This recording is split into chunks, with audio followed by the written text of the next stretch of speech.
Um, can everyone see my screen? Yeah, it took a second, but now you're good. Okay, great. So good afternoon, everyone. I'm Kezang Tshering, Clinical Genomics Coordinator at ClinGen. I'm here today on behalf of the ClinGen Congenital Heart Disease Expert Panel, and I'm joined by Pamela Robertson. Pam, would you like to introduce yourself?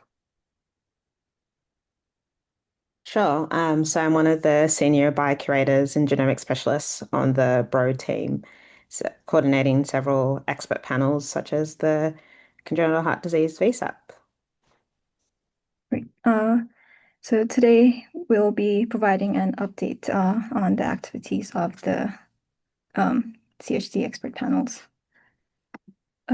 So to begin with, congenital heart disease or CHD refers to structural abnormalities of the heart that are present at birth.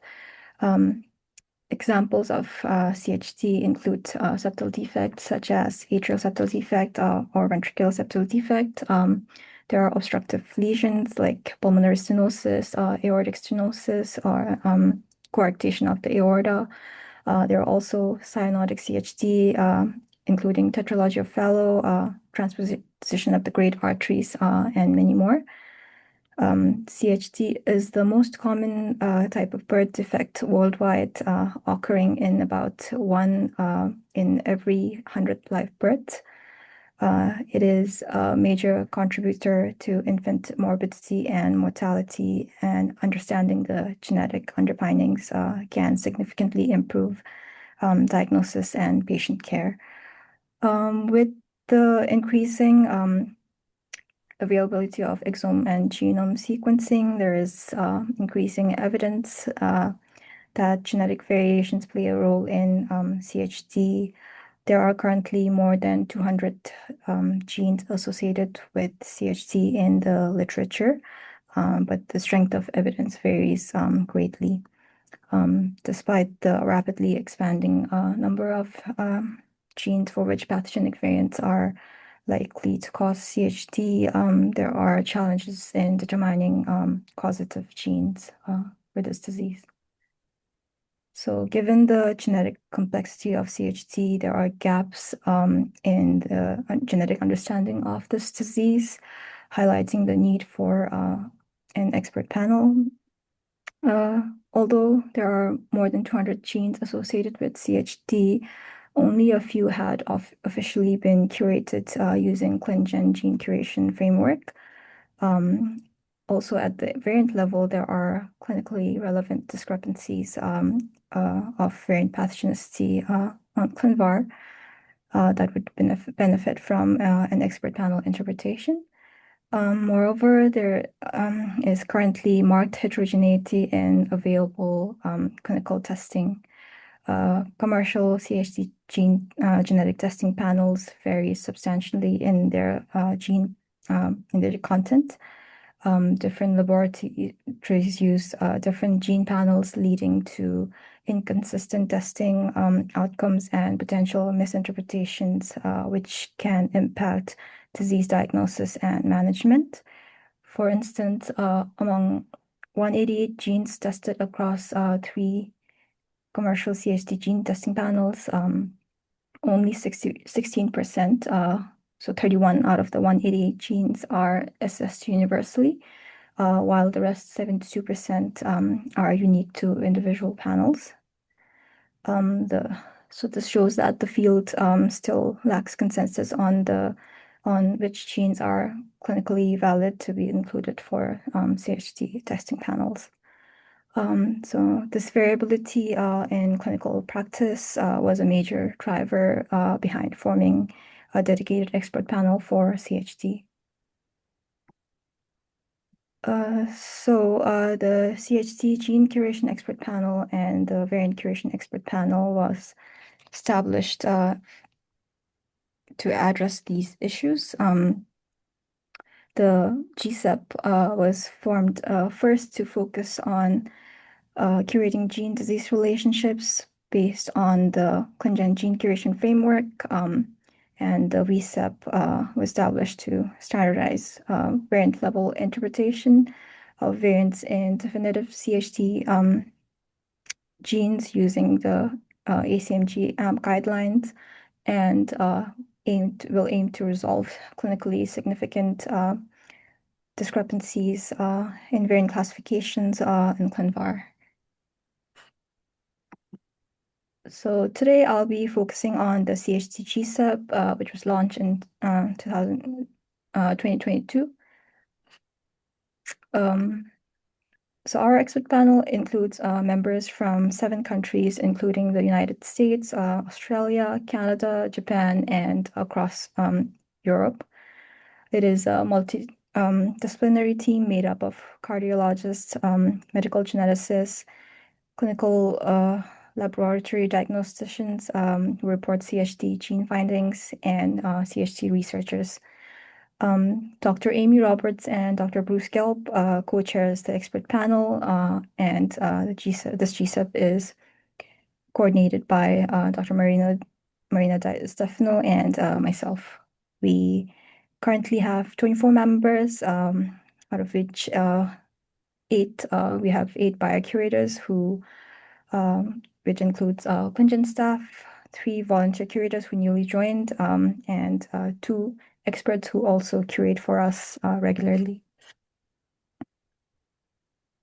So to begin with, we first needed to build a gene list. Dr. Sarah Morton and Dr. Shannon Neese compiled a comprehensive list using data pulled from multiple sources, including research from the NIH-funded Pediatric Cardiac Genomics Consortium, or PCGC. PCGC is a research initiative that investigates genetic causes of CHD by collecting and analyzing large-scale genetic and clinical data from affected individuals and their families.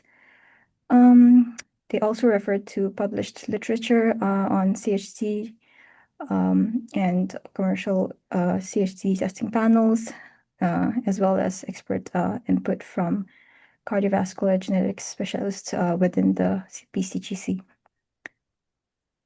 So the first draft of the gene list comprised 558 genes, which underwent further filtering. Genes were prioritized based on the strength of existing evidence and clinical relevance. And we further categorized the gene list into those associated with syndromic and isolated CHD. And non-syndromic CHD refers to isolated heart defects, while syndromic CHD, on the other hand, occurs as part of a broader genetic syndrome, such as Down syndrome or CHARGE syndrome, with multiple organ systems involved.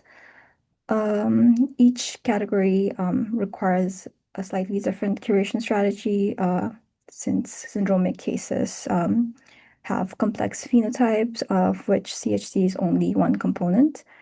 So the final gene list had 111 genes for isolated CHD and 40 genes for syndromic. So as for the gene curation process, we follow ClinGen's robust scoring framework. Each biocurator is assigned a gene to pre-curate based on the lumping and splitting guidelines. After pre-curation, the biocurator curates the genetic evidence and experimental evidence and the literature.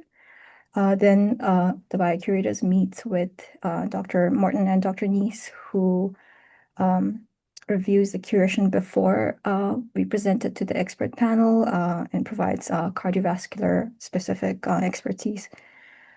And all of our classification decisions are finally reviewed by the expert panel and approved before publishing it to the ClinGen website.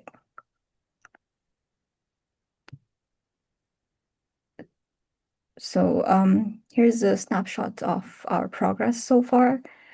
To date, we have curated 95 gene-disease relationships for 93 unique genes. covering both syndromic and non-syndromic CHT. We adopted a stepwise curation approach, focusing on isolated CHT first in phase 1 and phase 2, which is currently underway. We are focusing on syndromic CHT genes. So you can see the charts here on the right. Roughly about 14% are definitive or strong for CHT, while most of the gene curations, almost half of them lies in the limited area, and another chunk lies in the disputed region.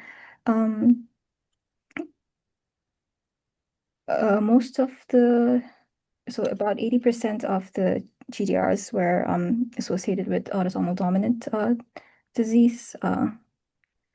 However, there were 3 genes which we evaluated for both dominant and recessive disorders. So going into more detail, for isolated CHT during pre-curation, we decided to lump all subtypes of CHT, such as septal defects, obstructive lesions, etc., under an umbrella term, congenital heart disease, due to significant genetic and phenotypic overlap, and also limited evidence available for subtype-specific associations at this time. Of note, isolated cases of patent form and oval or PFO was not considered CHT. So PFO is a small opening in between the 2 upper chambers of the heart that typically closes after birth.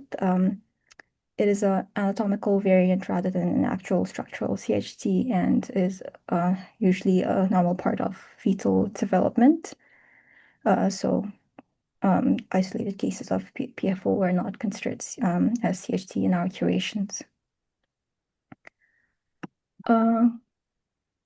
This chart here shows the point breakdown for all the gene disease relationships we've curated in phase 1. Each bar represents a gene disease pair, and the white line on the bars mark the total genetic evidence score. And the combined genetic plus experimental is indicated on the top of the bar. So common CHT genes.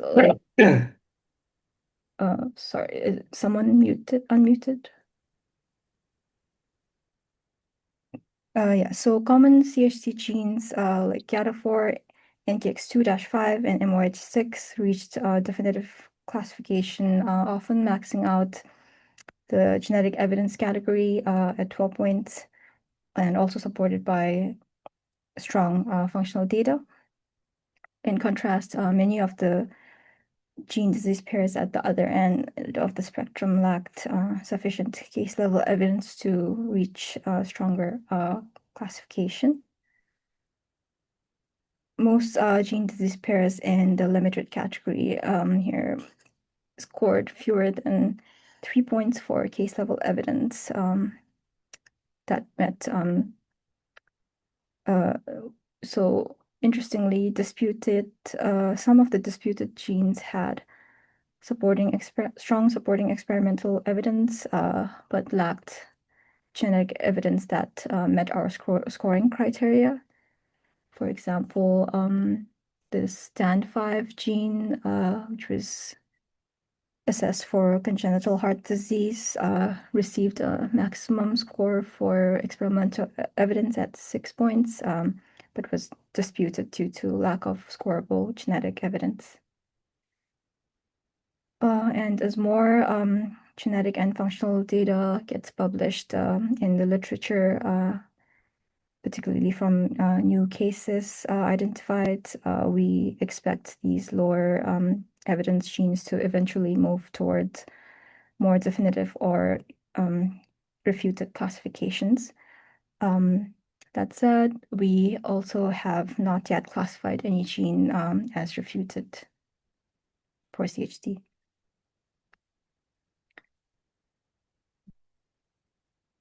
Moving on to syndromic curation, for the pre-curation process, we reviewed the literature for CHD prevalence data in the respective syndromes.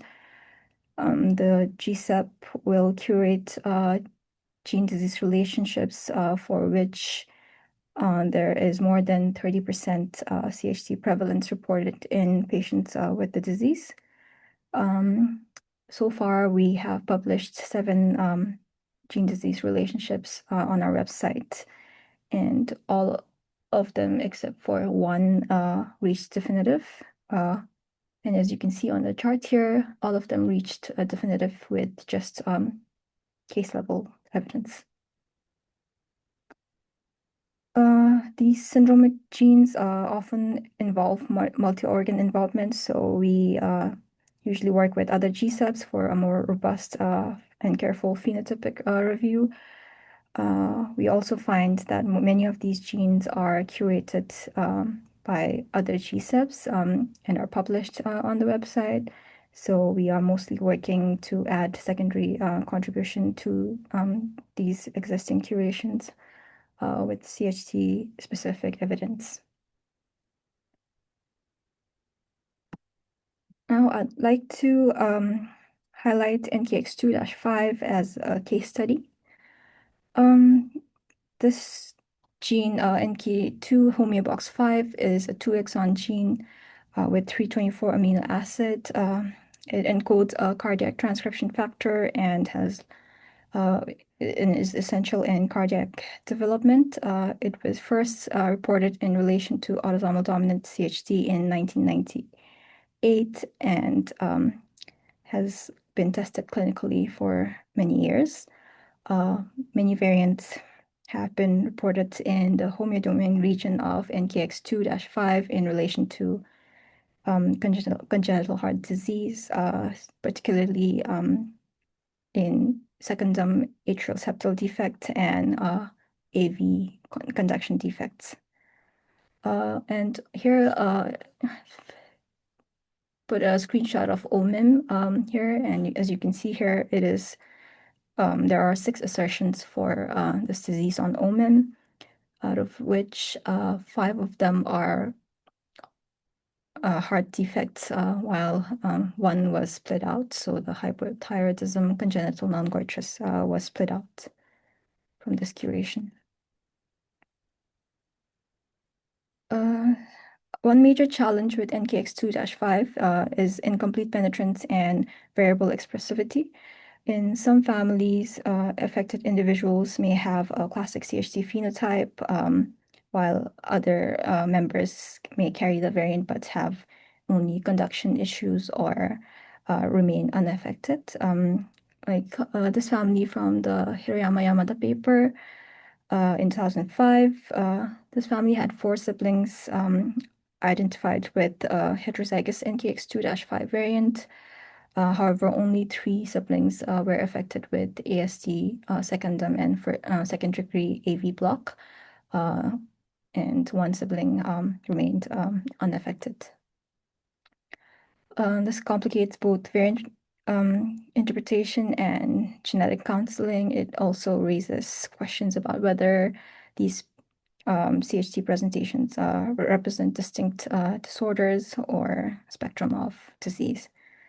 However, due to variable expressivity even within the same family, our expert panel determined that NKX2-5 likely reflects a continuum rather than separate disease entities.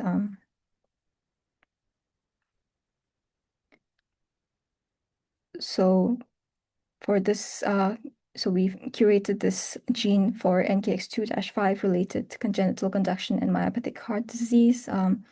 We reached definitive. We maxed out the genetic evidence with plenty of case level evidence available. We scored over 26 unique variants, including missense, nonsense, frame shifts, and deletions across 18 papers.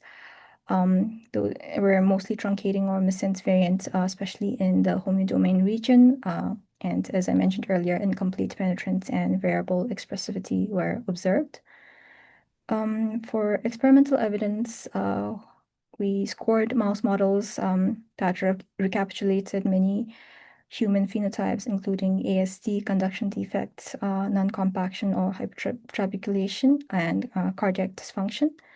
We also scored protein interaction evidence with GATA4, which was classified as definitive for CHT by our GCEP.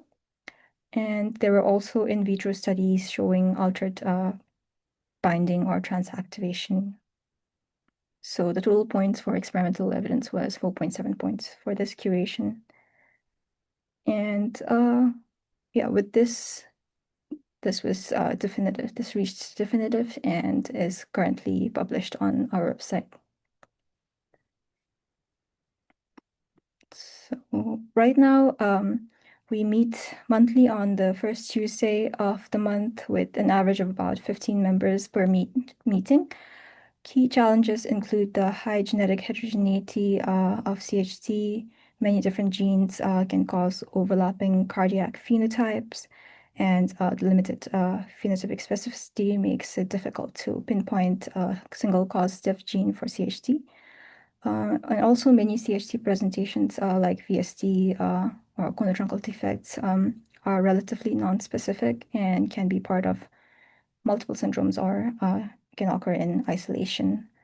Another challenge is that families with CHT that segregate in a clear Mendelian pattern are rare.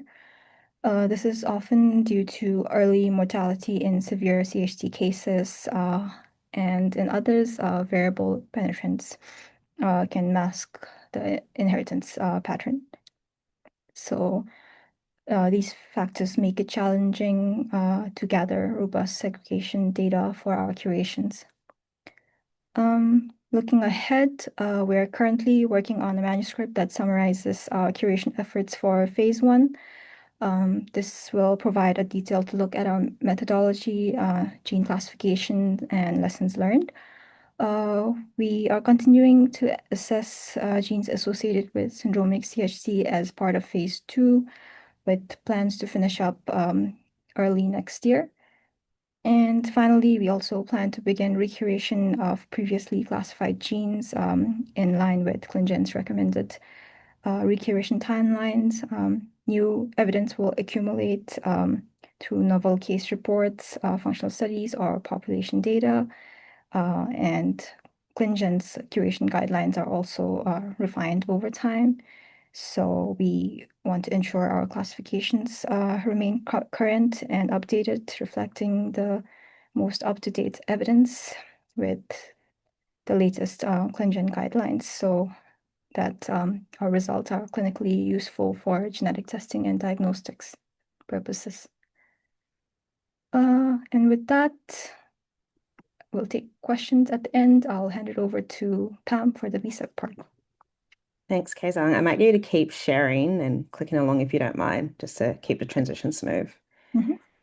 Okay, perfect. So I'll talk about the VCEP. I'll get you to move on to the next slide and start off with a brief introduction. So, as stated, the VCEP is focusing on gene disease relationships in the context of congenital heart disease. We have 4 genes that we're specifying for. The first one is GATA4, and in the context of autosomal dominant disease, reached a definitive classification. The next one is MYH6. So when you look at a ClinGen website, currently there's 3 GDRs in total. We're not looking at the cardiomyopathy ones, but the CHD specific relationship there. The next gene is NKX25, which also has a limited curation for cardiomyopathy. So again, we're focused on the CHD curation there that's definitive. And then the last one is NR2F2, autosomal dominant as well, definitive. And this one's a little bit, it's the most different in a way from the other 3 genes because it's associated with a syndromic disorder.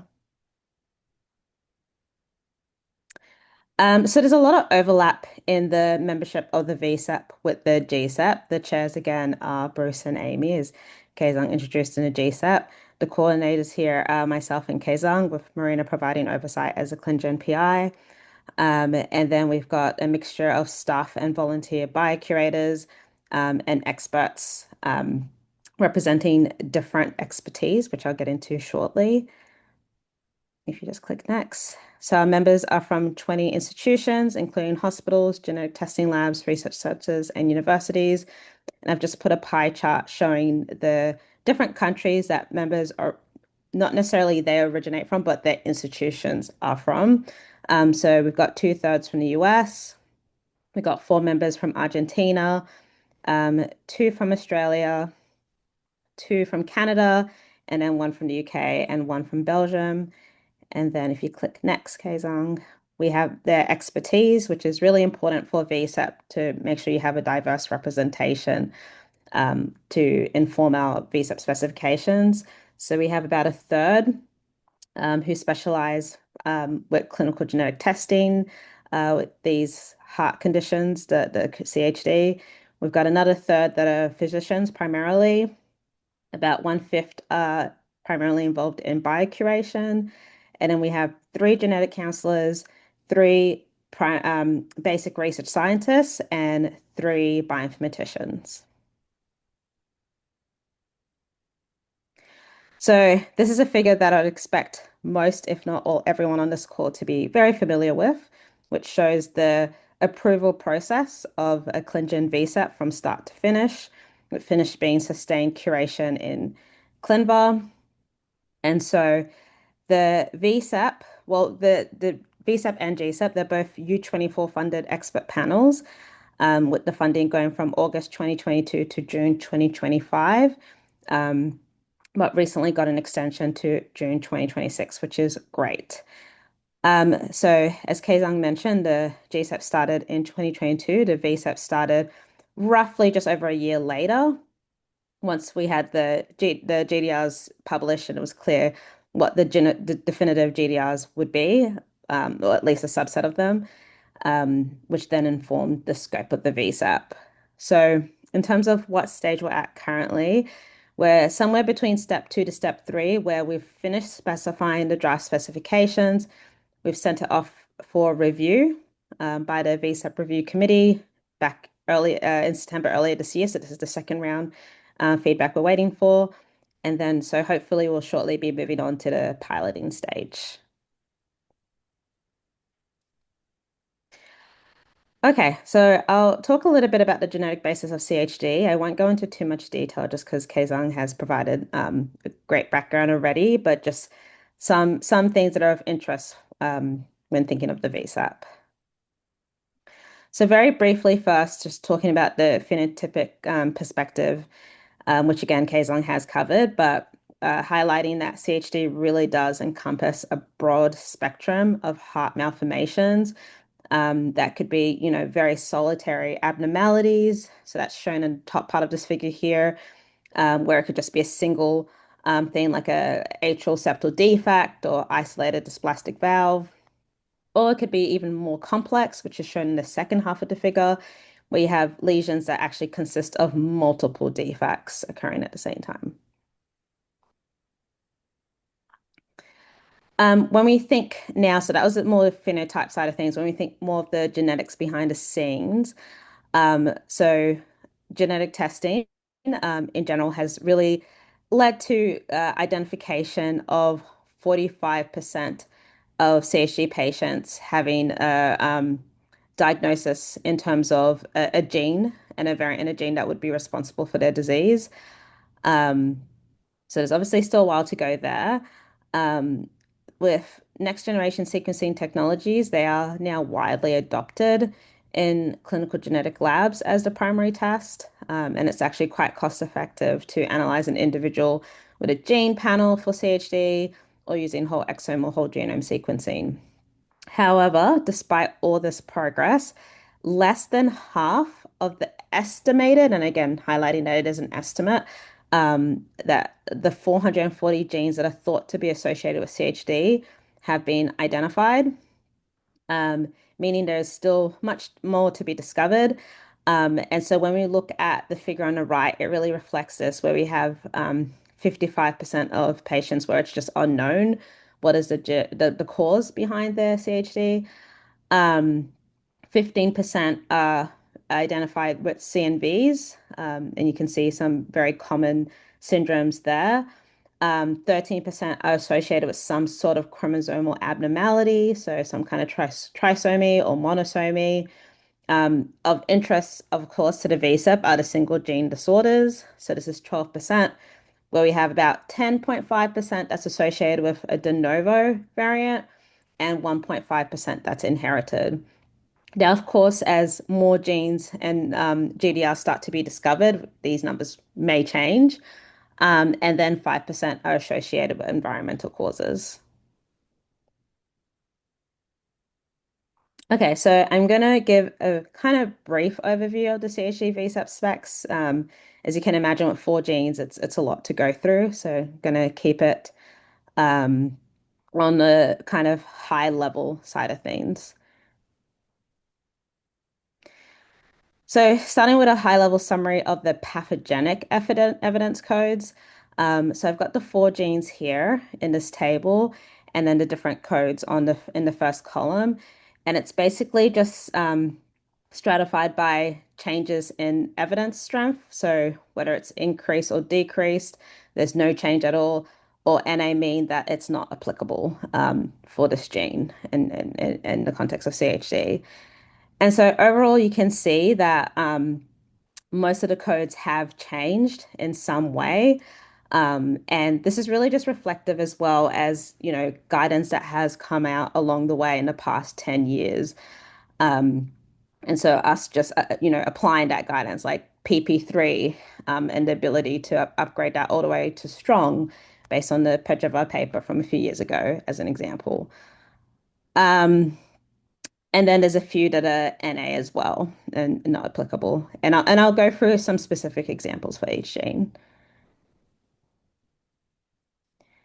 And then we've got here the benign codes, where we can see that there's a whole bunch that haven't changed.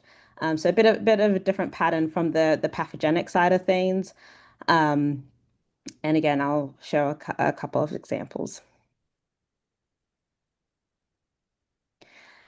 Um, so a few just kind of general considerations. Again, this is not a comprehensive going into detail, but just picking out a few different things. So Kezang has already talked about, the incomplete penetrance and variable expressivity that is seen in the CHD space.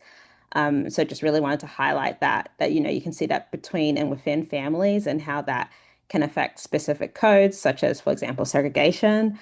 And so at the VSEP, what we've done is kept the criteria for what we consider a phenotype positive individual quite general, where the only criteria is that the minimum phenotype is that they should have some form of a structural congenital heart anomaly.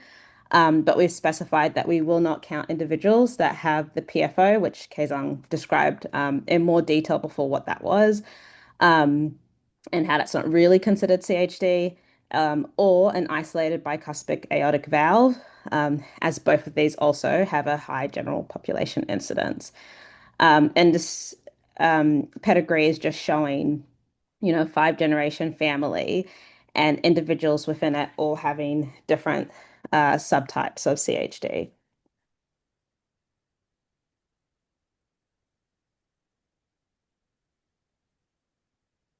Next, please, Kazan. This also bleeds into other codes, such as, for example, PS4, where we're looking at proband counting for autosomal dominant rare disease. And on the right, what we have here is a table showing the phenotype consistency and the points per proband for this dominant disorder. And so just kind of walking through it, what we would consider giving 1 point would be an individual meeting structural congenital heart disease, and we've kept that definition as having a defect in the structure of the heart and its great vessels that is present at birth. Um, and differentiating between that and the 0.5 point is that all relevant genes for the disorder have been tested. As we've mentioned, because genes are being discovered, it's not a static list of genes. And so what we've done is essentially referred individuals back to the GCEP to have a look at, at that moment in time, what their list of definitive, strong, and moderate GDRs are. Um, and then ensuring that comprehensive genomic testing that can include CNV detection has been done. And then if not, then that would get the half a point.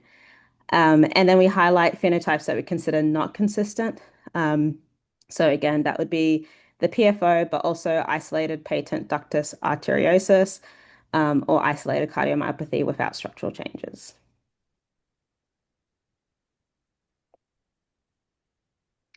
Okay, so as I said, I'm going to go through the four genes and just give like one or two examples of specifications specific to that gene. So NR2F2, this is a gene that encodes a member of the nuclear receptor superfamily of ligand-activated transcriptional factors and is involved in several developmental and cellular processes. Heterozygous variants in this gene have over time been obviously identified with CHD, but actually subsequently in cohorts of individuals with, like, for example, diaphragmatic hernia and disorders of sex. But this is a phenotypic spectrum that keeps increasing with pathogenic variants in other cases being discovered, essentially. So overall, it's still poorly characterized, but there are recent papers coming out. So this is a figure from the St. Jude Pecan resource showing the exonic structure of NR2F2.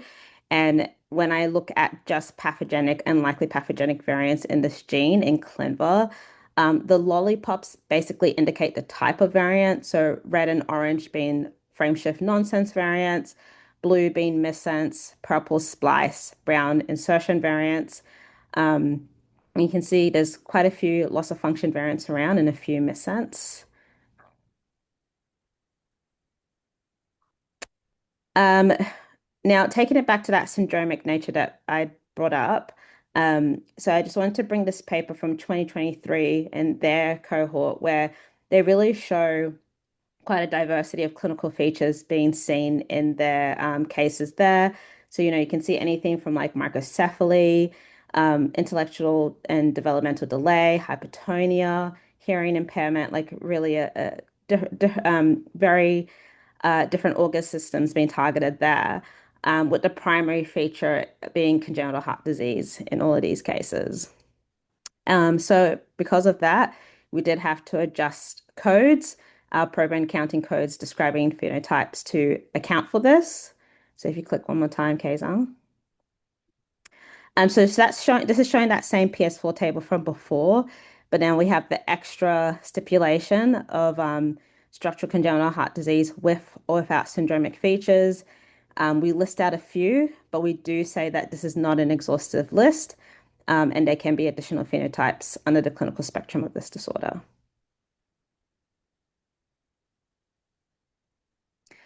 Another evidence code specific just to this gene and not the other three genes is PP2, where we're looking at a missense variant in a gene that has a low rate of benign missense variation and in which missense variants are a common mechanism of disease. Um, and so when we look at the constraint table in NOMAD V4, we can see that the Z score, looking at missense constraint, is 4.2. So anything above 3.09 suggests constraint and intolerance, and that there is a low level of benign missense variation in general population databases such as NOMAD. So there's reports showing missense variation associated with this gene. In ClinVar, there's not as many yet. There's way more VUS variants, so that's something that we're hoping we can help to more conclusively classify some of these variants. When we go to look at the regional constraint in NOMAD V2, because it's not available in V4 now, so this is looking at the bottom part of the figure now, you can see that the color coding, when it's the red color means that it is constrained or intolerant towards missense variation. And you can see that it's spread across basically the entire gene. And so this really shows it's the gene that's intolerant rather than like a specific part of it, which would be more indicative of a hotspot and the PM1 code. So in this context, we apply PP2 here. All right, so moving on to our next gene, NKX25. I won't spend too much time on the background here because, again, Kezang did use it as an example gene. So, as she mentioned, it's a homeobox containing gene that's essential in cardiac development, and it's a transcription factor. Looking at the spectrum of likely path variants in this gene, you can see there's a lot of red and orange, again, indicating loss of function variation. And there is quite a few missense variants that are clustered in that green section, which is a homeobox domain. So a code that is tailored specifically just for this gene and not the others is the PP4 code. So this is referring to a patient's phenotype or family history that is highly specific for a disease with a single genetic etiology. So again, we've said over and over again during this presentation that CHG is really associated with a really high locus heterogeneity. And so we've actually put it as NA. Generally, we made an exception for this gene as the experts in the VCEP from their experience have found that probands with both septal defects and progressive atrioventricular block with or without cardiomyopathy is actually considered to be quite highly specific when they also have a NKX25 alteration. And then we just added the extra note that the proben that's used for VP4 application shouldn't also be used for other codes like PS4 or PS2, PM6 because we don't want to be double counting and double dipping evidence. Another thing that's more specific to this gene is actually with the de novo codes PS2, PM6. So when an affected proband is found to have a variant, the parents don't have it and the parents are unaffected. And so the extra kind of stipulation that we've put here is that in the case of this gene, the parents actually should also be tested via electrocardiogram, with the reasoning being, Kezang, if you just click one more time, that there's actually a strong association with a specific type of atrial septal defect. And this is a form of CHG that can be missed in adulthood, missed into adulthood. And so it's important to just make sure the parents are tested and genuinely unaffected. All right, so moving on to the next gene, MYH6. So this is a gene that encodes the alpha heavy chain subunit of cardiac myosin. So it's a fast ATPase that's primarily expressed in atrial tissue, and it's one of the major components of the sarcomere. And so when we look at PCAN, and again, the type of variants that we see there, so there's not as many variants, but what I do want to highlight is that there's a high number of conflicting classifications, which also contains likely path variants. And so we really want to be able to look into those like conflicting interpretations and hopefully help resolve a lot of that conflict.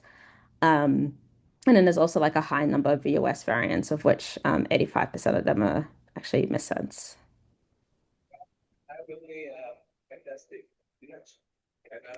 Could someone please mute themselves? In terms of molecular mechanism, so this one's actually different from the other three genes as well. Noting actually this gene's quite long, so Kezang showed NKX25, that's a 2 exon gene, and the others are quite short as well. So this one is much longer than the others. The other thing that stands out as well is that it's the only gene where loss of function is not known to be a mechanism of disease. And so PVS1 is not applicable for this one. So now I'll move on to GATA4. So this is a transcriptional activator that plays a key role in cardiac development and function. It cooperates with another protein, TBX5. to bind to cardiac superenhancers and promote cardiomyocyte gene expression and cardiac myocyte enlargement. So when we look at this gene in PCAM, but we're looking at ClinVar reported variants, we can see that there's a lot of blue, so a lot of missense variation in this gene, especially towards the N-terminal transcription activated domain, which is a dark blue domain, and then the zinc finger binding domains, which are the green domains. And then this is just showing the exonic schematic of the gene. The curators created one for each gene to help with determining in-frame and out-of-frame interactions. Um, and with this gene, actually, so the other three, I think they had a lot of things that were quite different or quite specific to them. GATA4, I'd say, actually had the most. I don't want to say most normal, but it had the least amount of specification required. But I will show one in the next slide,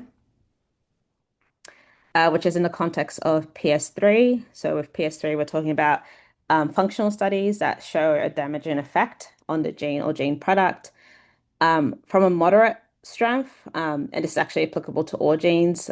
We said animal models that produce a phenotype consistent with human disease. So they should show some kind of evidence of structural change to the heart and its great vessels. Now bringing it back to GATA4 more specifically, we said assays such as luciferase assays, electrophoretic mobility shift, and binding assays are applicable at a supporting strength. Um, and then for this gene, BS3 actually wasn't applicable with those assays, as we thought variants could be impacting the gene through some other pathway. All right, so I'll wrap up here with next steps. So we're waiting for second round feedback on step 2 so that we can hopefully move on to piloting. In the meantime, though, we have started to collect variants from the VCEP and also looking into ClinVar for variants of interest. Just a few examples of where we're getting our variants from the group, but one of our members from Australia has given some from their clinical genetics department. The consortium, the PCGC that Kezang introduced earlier, so that is like a multi-center effort, predominantly from the US, has a large CHD cohort there. And then we also have research experts from Argentina who their obsession is with the NKX25 gene, which is fantastic for us. So a few variants from them as well. And then the plan is to eventually, once V4 is at a stage that's ready for adoption, prepare to transition into that V4 um, standards as will be required from ClinGen VCEPs. And then, of course, always doing a shameless plug at the end. If you're interested in volunteering as a biocurator for the CHD VCEP, and I'm assuming this would be for the GCEP too. I'm hoping I'm not overstepping my boundaries there. Okay, yep, great. Kezang and Marina both nodding. To please email Kezang with your CV. Okay, and I'll open it up for questions. I can see there was a few things that came into the chat, so I'll need to find the chat, but Yeah, I can kind of summarize those for you. Thank you so much, Kezang and Pam. This is a really impressive work that has gone on over the last couple of years. So the first question from Deb is, I'm wondering if this could be tissue specific. The heart develops from the splanchnic mesoderm, thanks Google AI, and we typically sequence blood and buccal, not heart tissue. Deb, could you So this was going back to just the slide that you had, which thank you for that had the different pictures of the heart and some of the results of the developmental malformations that can happen. And so I guess this is just a general question, wondering about, like, I'm assuming there isn't the studies that you're getting for the variant classification are not necessarily tissue specific, or like for the sequencing. So I'll just summarize your question again. So you're asking about the nature of where these variants would be coming from that we would be wanting to specify for them, correct? Yeah, and just in general, I mean, maybe not as specific of a question. It's just sort of putting it out there, thinking about whenever we have, whenever there are like organ specific, I guess, organ specific variant classifications or genes that we're doing variant classification on. I am just, and then there's a large number where it's uncertain or where it's uncertain or unknown. Like you said, about 50% of them don't have results. So I'm just curious if it's a tissue specific issue because obviously, I mean, I think the majority of cases you're not sequencing heart tissue itself, correct? I wouldn't think so. Yeah. So yeah, just wondering if you're seeing any of that in some of the studies that are being used to support the variant classifications, or if that's something um, that could potentially kind of be playing a role there. Yeah, I mean, Yeah. with the full disclaimer being that I'm not an expert in the CHD space at all, my expertise being more on the framework and variant curation per se. But I think it's definitely a good question, and um, there could be a lot of things impacting that 55% number. Mhm. I think that, over time there have been more, and this is outside of the CHD space, this is just in general, right? Of new GDRs being discovered over time as, we get better with more whole genome data, more whole exome data, like the more data we get out there, the more, the more experiments being done, the more associations are being made. And a part of that could honestly just be more further analysis and to be done that will lead to the discovery of new GDRs. So from the tissue specific thing that you raised up, I can't answer that honestly. It's definitely something that's worth, seeing what the group thinks. But I do think when you see like those kind of numbers of like the unknown, which again you see across so many disease areas, it could Mhm. just be, you know, it could be variants that are in parts of the genome like non-coding that are really hard to Oh um yeah, yeah. like we Yeah, suspect especially this. actually, yeah, for development, especially something that's regulating development and organ development, that it could very well be also in non-coding. They have a very Absolutely. strong role. So yeah, I Absolutely. was kind of just putting it together with the consortium call that we had on Friday about the tissue specific sequencing and that effort. And they had asked, what areas could we be of help to ClinGen? And I'm wondering if some of these um, especially ones that are focused on specific organs or specific tissues, those VCEPs, when you have a large number of uncertains or unknowns in that as well, maybe that could be an area that we go back to them and say, hey, this is one of the VCEPs. We have a large number of unknowns in this, and it's particularly focused on one specific organ or tissue. This is a good candidate to kind of like work with them on. So Great. thanks, Thanks for very the interesting. suggestion. Thanks, Deb. So, and then I think that just to summarize the next question, it's maybe a little bit of a clarification of variable penetrance. So, when you both say that there's variable penetrance in like the pedigrees or in congenital heart disease, can you clarify that a little bit for the Biocurator working group? So something that the experts really stated over and over again, and we saw it when we were doing some of our research here, is that, yeah, you see in the pedigrees some cases where the disease, keeping in mind that, there's variable expressivity, so different, someone might have an ASD, atrial septal defect, another person might have a ventricular septal defect, where it's clearly segregating with the variant.